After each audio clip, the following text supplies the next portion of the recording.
Hi, folks. We have done our Christmas Bible study this afternoon, and we're now going to do a Christmas lecture, and it will be on Josephus, the Jewish historian.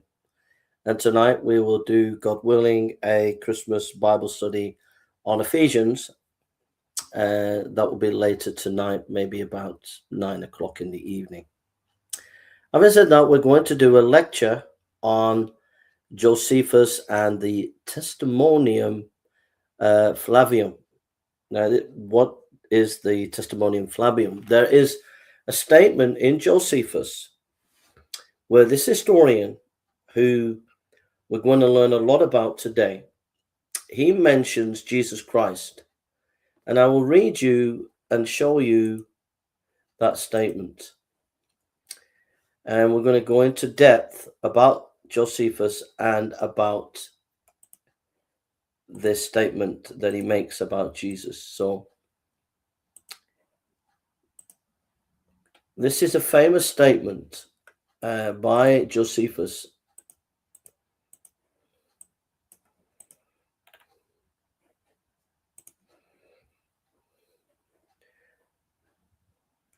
There's a statement. So in Rome in the year 93, so not long after Jesus, like 40 years, 40, 50, 60, 70, 50 years after Jesus. In the year 93, Joseph published a lengthy history of the Jews while discussing the period in which the Jews of Judea were governed by the Roman Procurator Sir Pontius Pilate. Joseph included the following account. This is what he wrote about Jesus. At this time there lived Jesus, a wise man, if indeed one ought to call him a man. For he was one who performed surprising deeds and was a teacher of such people as accepted the truth gladly. He won over many Jews and many of the Greeks. He was the Messiah. And when upon the accusation of the principal men among us, Pilate had condemned him to a cross, those who had first come to love him did not cease. He appeared to them, spending a third day restored to life. For the prophets of God had foretold these things, and 1,000 other marvels about him. And the tribe of the Christians, so called after him, has still to this day not disappeared. Jewish Antiquities, chapter 18, 3.363, based on the translation of Louis H. Feldman.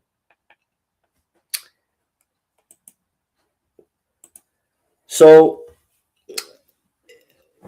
when we listen to the story of Jesus born in a manger and he fled to Egypt, and we read about Matthew writes about it, the Gospel of Luke writes about it, and then we read about Jesus' miracles in the Gospels, Matthew, Mark, Luke, and John. John is based on eyewitnesses. Matthew's based on eyewitnesses. Luke says he collects eyewitnesses. And Mark uses Peter as an eyewitness. Many people have said in history, well, yeah, that's all well and good, but maybe it was all made up. The thing is, then we come and bring Josephus. And Josephus' statement there, if he wrote round about 93 AD, his statement confirms the basic story of the Gospels. Confirms that early on, the believers of Jesus believed that he was the Messiah, that he died, and that he rose again. Now, in the history of scholarship on this statement of Josephus, and we will go into in-depth scholarship later, but round about the Enlightenment in the time of Immanuel Kant and David Hume and these philosophers, people began to say, you know what? This can't be Josephus. Josephus couldn't have written this. It's so good for the Christians. It proves the narrative. This can't be true because this is an independent historian who didn't like Christians, and he's confirming the Christian message. So this can't be Josephus. Some monk put these words in. And so this caused a massive backlash on the Testimonium, this passage about Jesus in Josephus, to the point where in modern times you could have said that 60% of scholars, maybe more, believe that the Josephus passage is not what Josephus wrote. It was a monk who put it in. Then you have maybe 20% say, no, this is all Josephus. He wrote it. And then another 20%, another 20% that say, no, Josephus did not write it at all. Then another 20% said Josephus did write it. And then the middle group, the 60% said it's half Josephus and half a monk. The bits that talk about Jesus the Messiah, he rose from the dead, that's a monk that put that in. Now, if it can be shown that that passage is genuinely Josephus, it's probably one of the most incredible historical documents that we have outside the Bible to prove that Matthew, Mark, Luke, and John and the apostles were speaking the truth. It's that powerful. It's that important. So what I would like to do, I'd like to tell you the life of Josephus, and then I'm going to take you in a very short journey, but into a very deep, extremely deep, well-researched scholarship that completely demolishes the 60% and the 20%. It demolishes 80% of the scholarship on Josephus. And without a shadow of a doubt, it leaves you in no doubt that Josephus wrote those passages, that passage about Jesus, and therefore confirms the Gospels. We don't have anything like this in Islam. Islam does not have anything like this in comparison. Does not have any documents in the time of Muhammad or near Muhammad outside of the Quran, outside of the Hadith, that confirms their story. Same with Hinduism or Buddhism. This is unique to Christianity, giving it a solid historical bedrock core. So come with me on a journey, and I will share with you.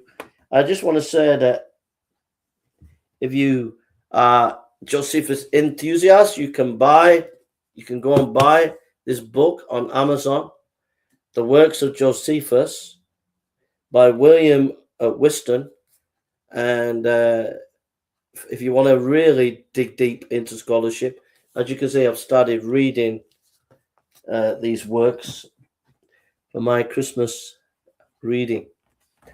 Without further ado, let's look at Josephus' life.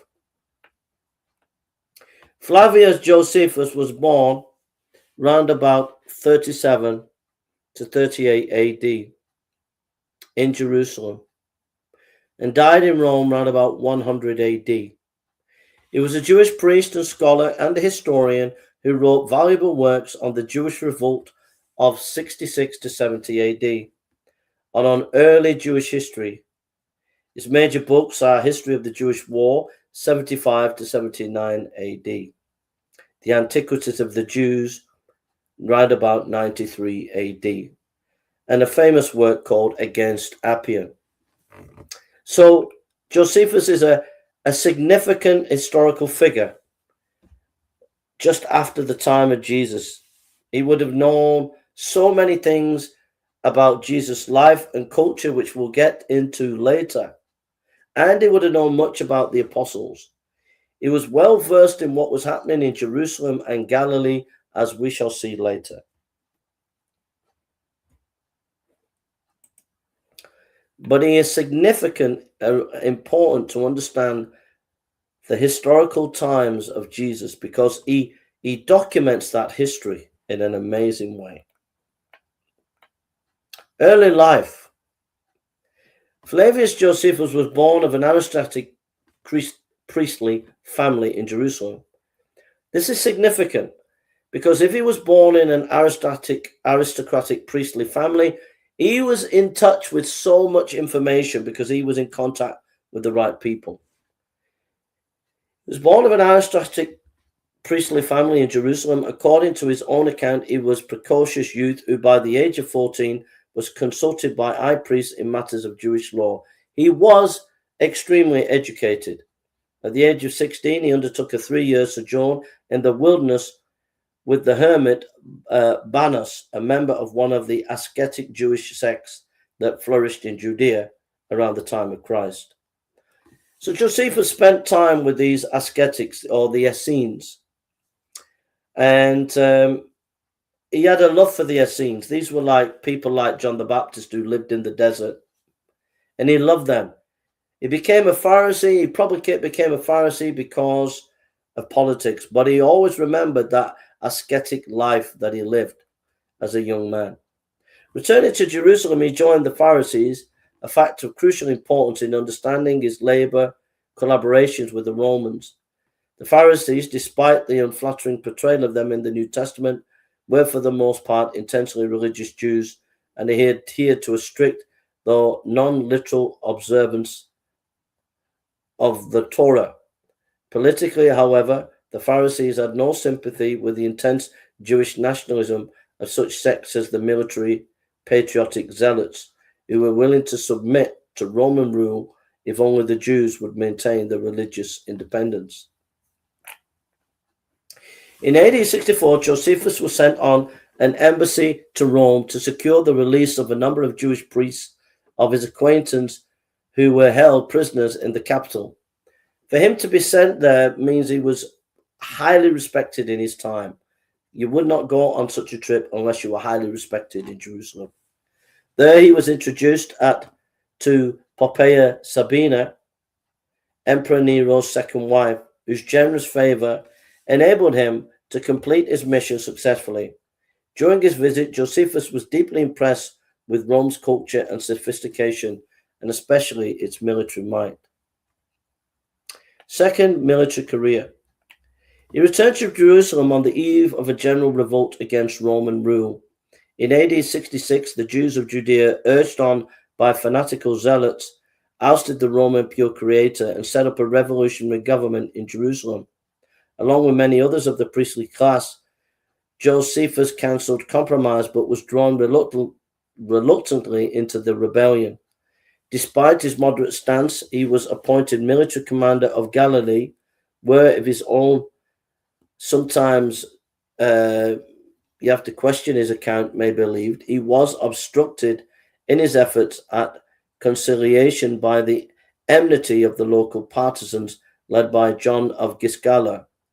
Though realizing the futility of armed resistance, he nevertheless set about fortifying the towns of the north against the forthcoming Roman juggernaut.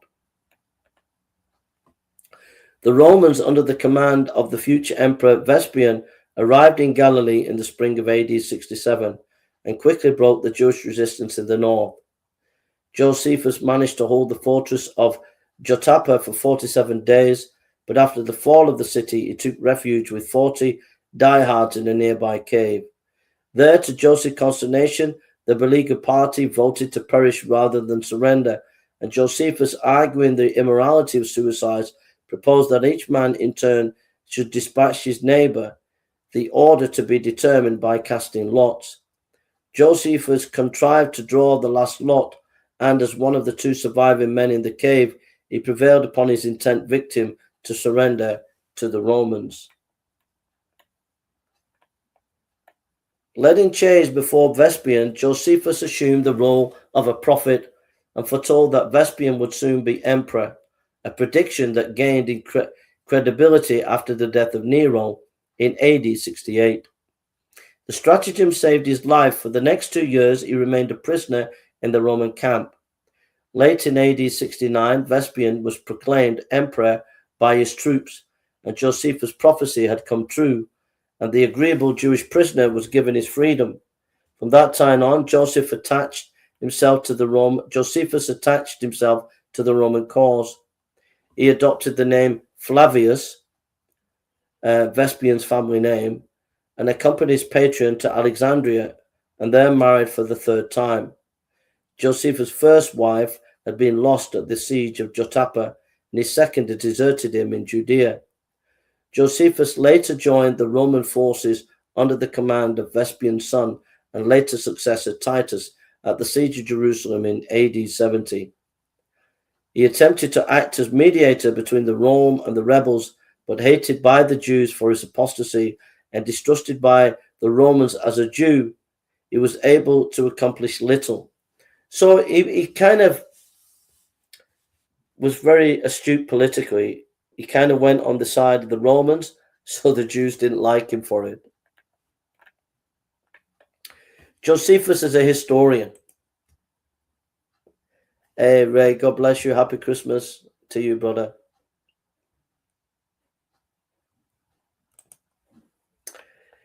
Josephus the historian. Josephus' first work, Bellum Judicium, History of the Jewish War, was written in 7 books between AD 75 and 79, towards the end of Vespasian's reign. The original Aramaic has been lost, but the extant Greek version was prepared under Josephus' personal direction. After briefly sketching Jewish history from the mid-2nd century BC, Josephus presents a detailed account of the Great Revolt of AD 66 and 70. He stressed the invincibility of the Roman legions. Apparently, one of his purposes in the works was to convince the diaspora Jews in Mesopotamia, who may have been contemplating revolt, that resistance to Roman arms was pure folly. The work has much narrative brilliance, particularly the description of the siege of Jerusalem. Its fluent Greek contrasts sharply with the Clumber idiom of Josephus' later works and attests the influence of his Greek assistants. In his work, Josephus is extremely hostile to the Jewish patriots and remarkably callous to their fate. The Jewish war not only is the principal source for the Jewish revolt, but is especially valuable for his description of Roman military tactics and strategy.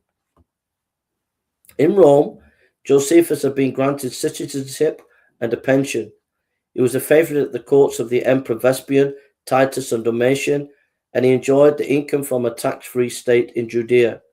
He had divorced his third wife, married an aristocratic heiress from Crete, and given Roman names to his children.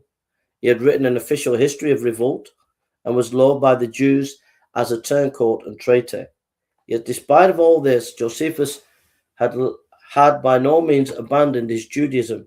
His greatest work, The Antiquity of the Jews, completed 20 books in AD 93, traced the history of the Jews from the creation to just before the outbreak of the revolt of AD 66 and 70. It was an attempt to present Judaism to the Hellenistic world in a favorable light. By virtually ignoring the prophets, by establishing biblical narratives, and by stressing the rationality of Judaic laws and institutions, he stripped Judaism of its fanaticism and made it appealing to the cultivated and reasonable man. Historically, the coverage is patchy and shows the fatigue of the author, then in the middle 50s, but throughout sources are preserved that otherwise would have been lost, and for a Jewish history during that period of the Second Commonwealth, the work is invaluable. In the Antiquities contains the 2 famous references to Jesus Christ. The one in Book 20 calls him the so-called Christ. The implication in passage Book 18 of Christ's divinity, some scholars question, which we'll get into. Appended to the Antiquities was a life, which is less an autobiography than an apology for Josephus' conduct in Galilee during the revolt. It was written to defend himself against the charges of his enemy, Justus of Tiberias, who claimed that Josephus was responsible for the revolt. In his defense, he contradicted the account given in his more trustworthy Jewish War, presenting himself as a consistent partisan of Rome and thus a tracer to the rebellion from the start. Josephus appears in much better light in a work generally known as Contra Appium or Against Appium, though the earlier title concerning the antiquity of the Jews and against the Greeks are more opposite. Of his 2 books, the first answers various anti-Semitic charges leveled at the Jews by the Hellenistic writers, while the second provides an argument for ethical superiority of Judaism over Hellenism and shows Josephus' commitment to his religion and his culture.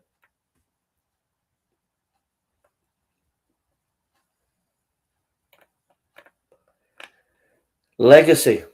As a historian, Josephus shares the faults of most ancient writers. His analysis are superficial, his chronology faulty, his facts exaggerated, his speech is contrived. He is especially tendentious in his own reputation is at stake.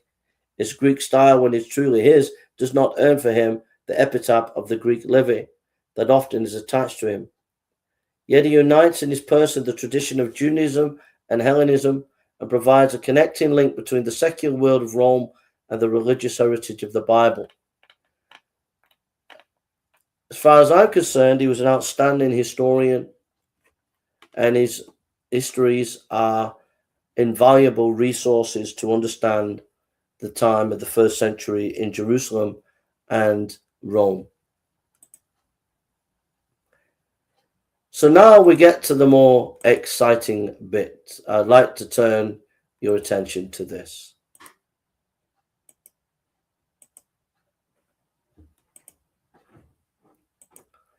Here is a website called Josephus and Jesus. If you see at the top, you can get a free download of this book. You can also get information about the author who wrote the book. I would highly recommend it.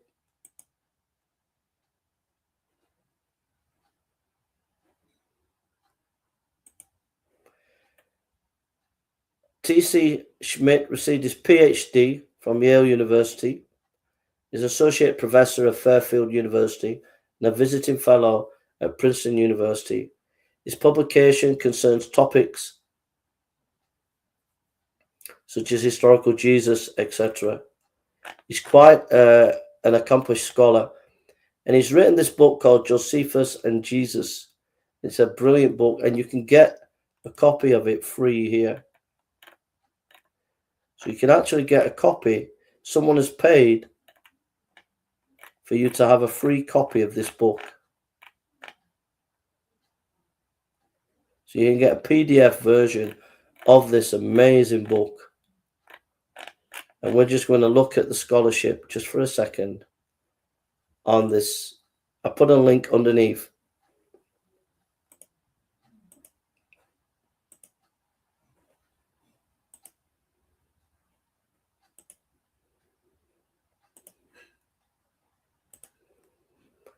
So here we are. I have the book here. So why is this book important? Well, come with me. Do you remember I told you about the last 250 years, the massive skepticism of scholars saying Josephus did not write this story about Jesus, that some monk put it in? Do you remember that? Well, this book has been produced to debunk that.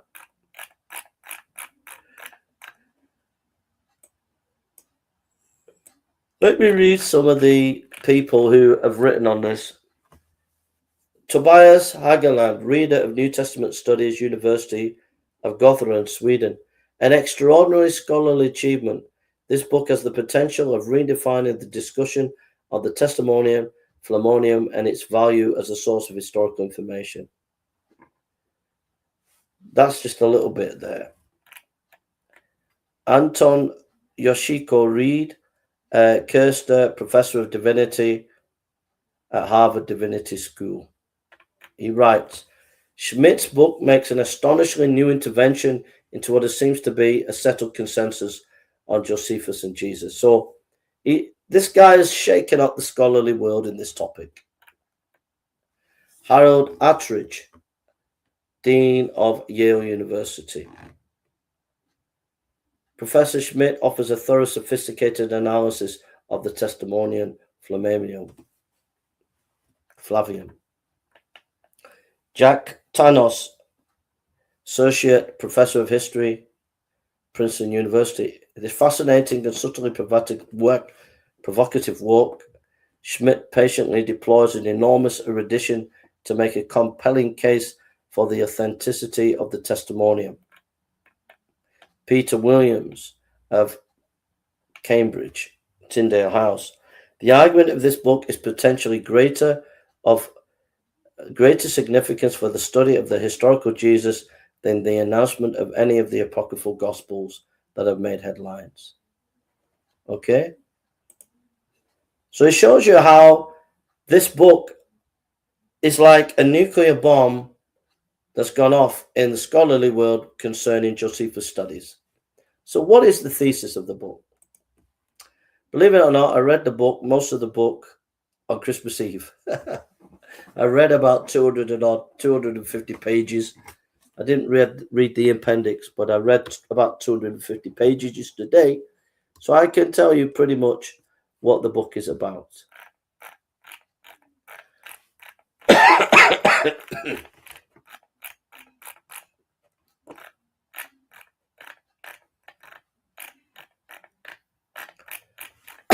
Excuse me. So if you look here, it talks about the Greek reception.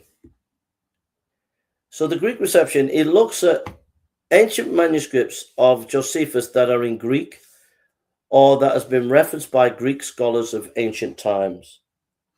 And he notices that most of these references, they don't ever question that a monk ever put it in.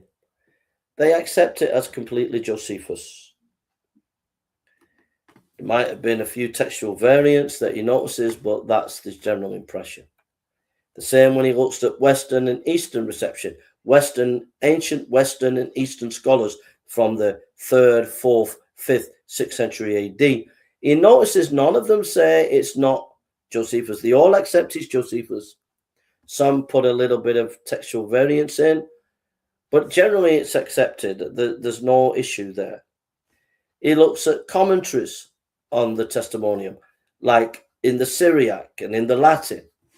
And he finds that nobody's saying that a monk put it in. So going right back, looking at a variety of quotations of Josephus in many other books and translations of Josephus, he sees a pattern where the vast majority do not think that this is a forgery. They accept it.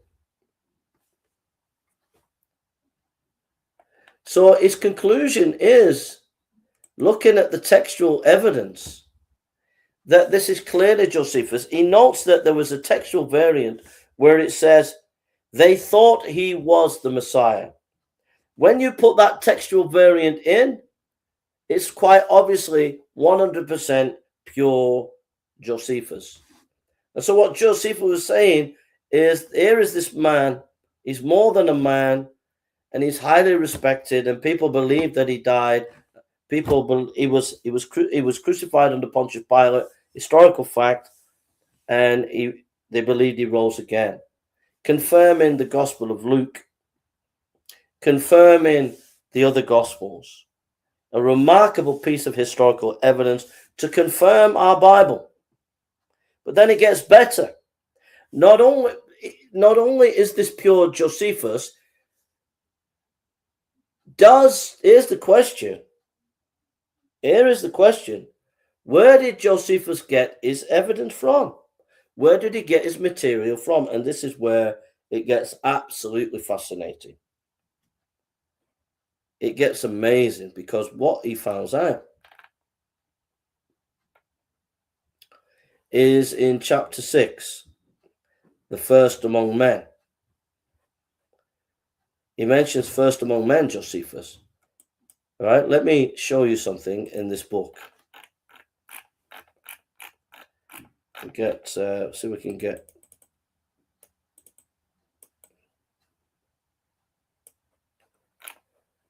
Let me just see. It's a season to be jolly.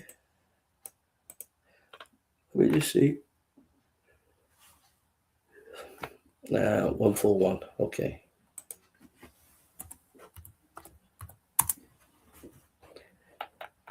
So here, for your thing, scholarly perusal, he's massive on philology, studying of words.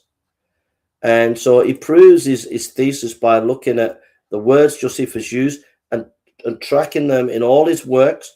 He does this massive philological study which cannot be destroyed easy by scholars, because he provides a massive, absolutely scholarly framework there. All right, so there you go. Where did Josephus get his sources from? If he's saying Jesus was seen to be the Messiah and he did miracles and all this, where did he get his sources from? You're going to be amazed by this.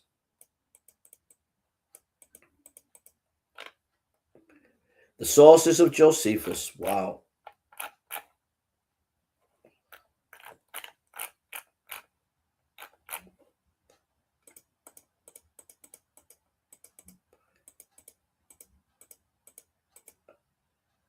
In his youth and his adulthood, he was brought up with high priests. He was brought up with many people who were involved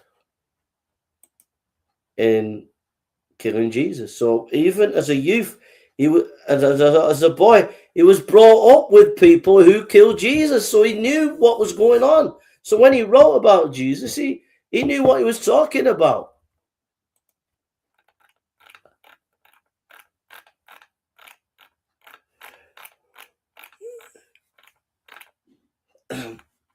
If you see Galilee there, he was also a general in Galilee. He had 100,000 troops in Galilee. He would know all the areas where Jesus had been. He would meet people who knew Jesus, because he went to all the villages and towns in Galilee where Jesus had been.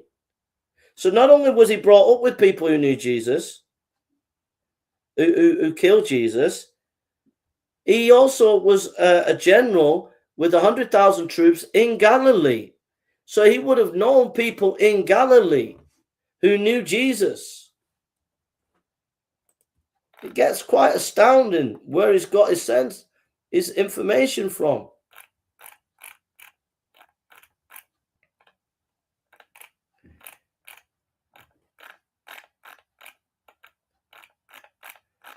Let me show you now. There's a chart here.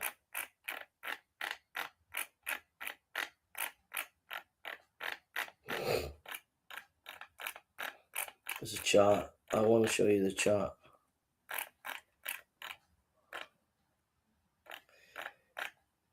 So here is a chart there. Herod the Great. Look at, you got Beatrice, Agrippa, down below there at the bottom. Salome. He knew people who had John the Baptist killed. He knew people who knew John the Baptist. Okay? He knew people from the Herod family line who were involved in the killing of John the Baptist. So he would certainly know a lot about Jesus. So you've not only got he was brought up with people who knew Jesus and killed Jesus. You've not only got that he was a general in Galilee where he would know people who knew Jesus.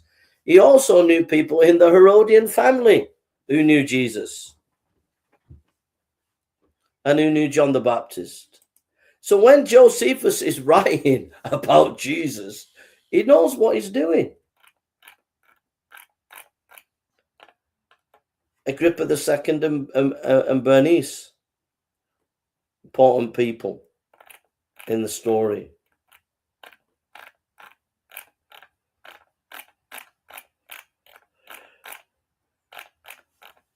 Hello? Agrippa I and Cyprus. These are connection to people who would have information about Jesus.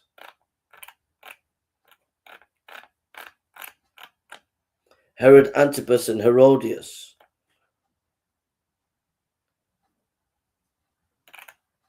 These are connections that he had. Salome and Astobus of Chaldea. These people had connections in some way with John the Baptist and the death of Jesus, and Josephus had connection with these people.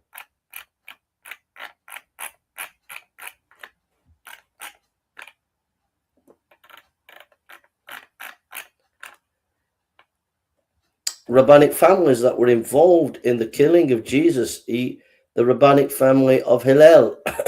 He had contact with them. He knew them. the Gamaliel family, he had contact with them. These were involved in the killing of Jesus. So you have the family of Hillel here, see there? So he was in contact with Simon II. The high priestly families of the first century, the family of Boethius, these families were involved in the killing of Jesus, and Josephus was connected to them. The family of Phoebe, Judea, Josephus was connected to them. The family of Camith, Josephus was connected to them. The family of Annas, Josephus was connected to them. All these families were involved in the killing of Jesus at the Sanhedrin. He was in contact with them all. So when Josephus is writing, about Jesus, he has all these sources of people who were eyewitnesses and who knew Jesus and who were involved in his death, and officials who would have had records on Jesus. He knew all these contacts, the Herodian family, Agrippa, Felix, Gamaliel. He knew all these families and connected to them. So he had all this historical information. So when he writes about Jesus, we've got solid history there. So our Bible says Jesus died and rose again and did miracles. And Josephus is saying that this is what the disciples believed. But he's saying that he definitely died under Pontius Pilate. And he's saying that they believed in the resurrection and they believed in miracles. And he's confirming that Jesus did miracles. Confirming the Bible. Incredible new scholarship, incredible new evidence, absolutely amazing, phenomenal scholarship. Your faith is not rooted in conspiracy. It's not rooted in myth. It's rooted in solid history. You've not only got your Bible, you've not only got a Bible that tells you Jesus rose again based on eyewitnesses, you've got Josephus confirming the Bible, an independent historical source confirming about the death and resurrection of Jesus Christ, rooted in absolute phenomenal scholarship. And that's the end of my lecture, folks. If anybody wants to come on, I'm going to do a Bible study later on. But if anyone wants to come on, you can come on and say hello. There's the link, if anybody wants to come on. So there we are. Amazing, absolute amazing stuff there. May God bless you all. May you have a lovely Christmas afternoon or evening as it's coming. And thank you for stopping by. We'll do a Bible study later tonight on the book of Ephesians. We did a little Bible study today on Philippians. We'll do a Bible study tonight on Ephesians. If you're like me, I'm not into just talking all day in terms of sitting in a room watching TV. It's not my kind of forte. So let's give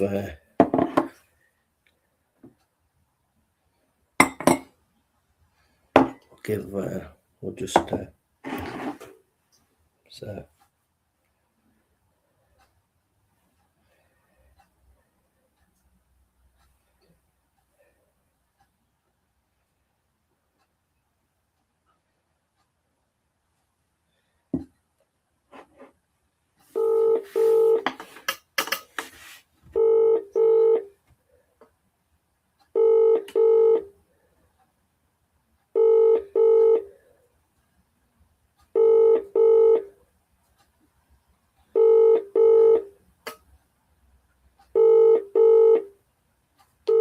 Welcome to the O2 messaging service. I couldn't get it. We'll see you.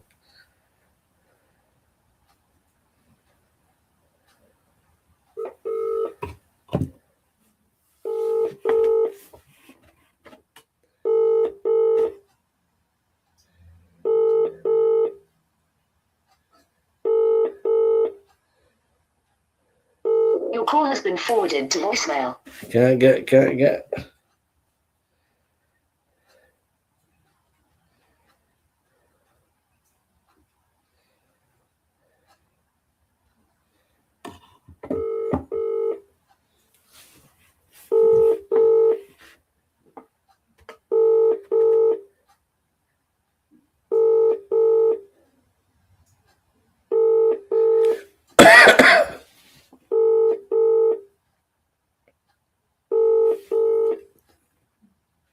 This is the Vodafone voicemail. Everybody's busy. I'm trying to phone people, wish them happy Christmas. See how I get my dad.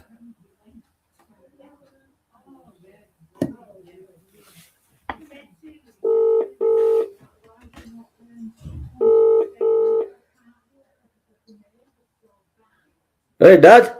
Hey, yeah, all right. Are you okay, lad? Yeah, I'm all right. Where are you? At Tracy's or Jimmy's? No, I'm at home. I'm going Jimmy's after. Going Jimmy's after. I phoned him today just to see if you were all right. He said you got somewhere to go. I've been trying to phone you for a couple of days if you wanted to come here, but Yeah, he told me you're going to him anyway. yeah. Are you okay? Yeah, I'm all right, yeah. Oh, good. I've just been here with Naomi and two elderly ladies, Norma and Jan. Yeah, we had a curry. Right. Good. Yeah, different from chicken. Yeah, that's right. You're live on YouTube. You know, What? you're live on YouTube. What do you mean? I've just done a Bible study and I've just phoned you, but people can hear you. Oh, right. That's all right. So you're okay? Is the car okay? Yeah. Oh, Yeah. good. I'm coming to Tracy's. I think Saturday, so I'll probably see you Saturday. I've got some people, some elderly ladies coming down tomorrow. You know. Yeah. Yeah. Well, have a good day then, Dad, with Jimmy. With Naomi and all, yeah. Yeah. She had a present for you, but I'll give it you later. Yeah, you're all right. God bless you all. All right. Well, you're always welcome. Come here. You know that, don't you? Yeah, I'm all right, yeah. All right. I'll see you soon then, Dad. Love you. All right. All right. Thanks. Bye. Thanks. Bye. God bless you. Bye.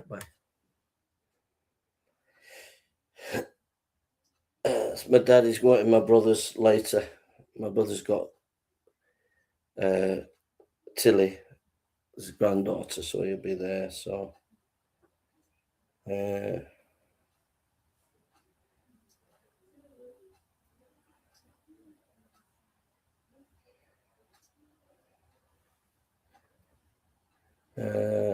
that's yeah.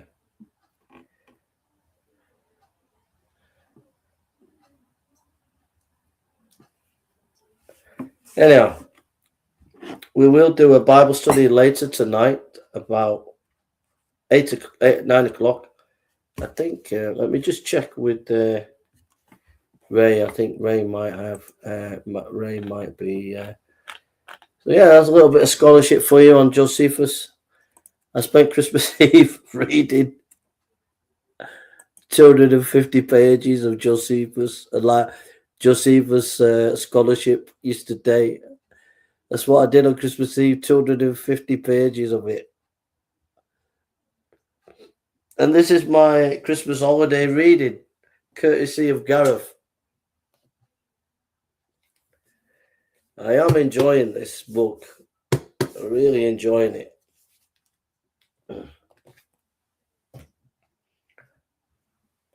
It's a good quality book, by the way.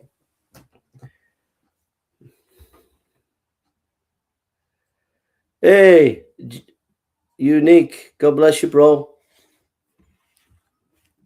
It's okay. We've got a Bible study later tonight, about 9 o'clock. I did a Bible study early, if you want to go and watch that, on Philippians. And I'll do a study tonight about 8 o'clock. No, 9 o'clock. I wonder if, I'll just check if Ray's doing his thing tonight. Do do do do do do do do do do do do do. Ray.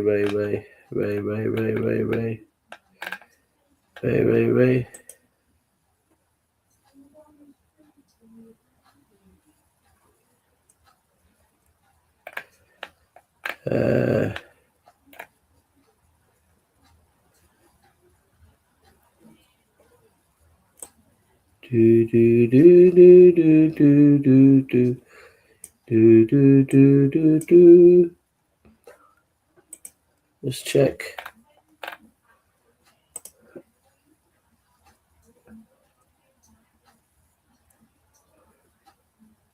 Hi, Pastor Hank. Sorry I couldn't get back to you, but just want to thank you for that message you sent me. You're too kind, bro. You're too kind. God bless you, brother. I hope you're having a good Christmas. Love to you and your family. God bless you, bro.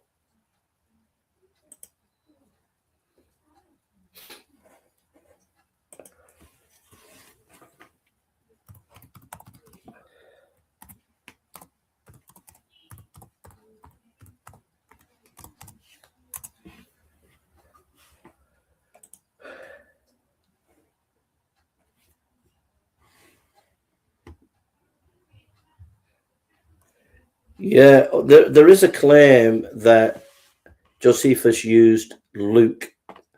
However, when you study philology in the scholarly book that I referenced early on, if you go back to this book, I'll show you. He demolishes that argument. He refutes it in a very powerful way.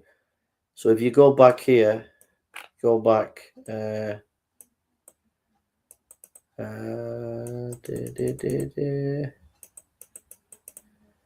To show you.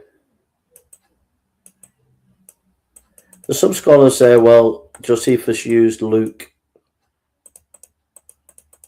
But I'll just show you something.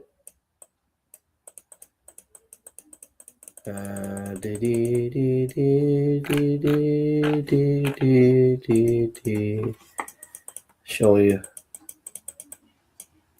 Yeah, so you see here. See this here. This is a philological chart. And if you look at number 1 at the top, the phrases in the TF, that's the bit about Jesus. And look at the Greek there. These are the phrases of Josephus there on number 1 about Jesus, right? And then if you look at number 2, it shows you how many times it's mentioned. The words that he mentions about Jesus are mentioned in his overall works, right? And then number 3, he documents how those phrases are Josephan. So philologically, it has these massive charts that proves that without a shadow of a doubt that the words that Josephus used are Josephan words. He has not copied from Luke. Hello? Hello?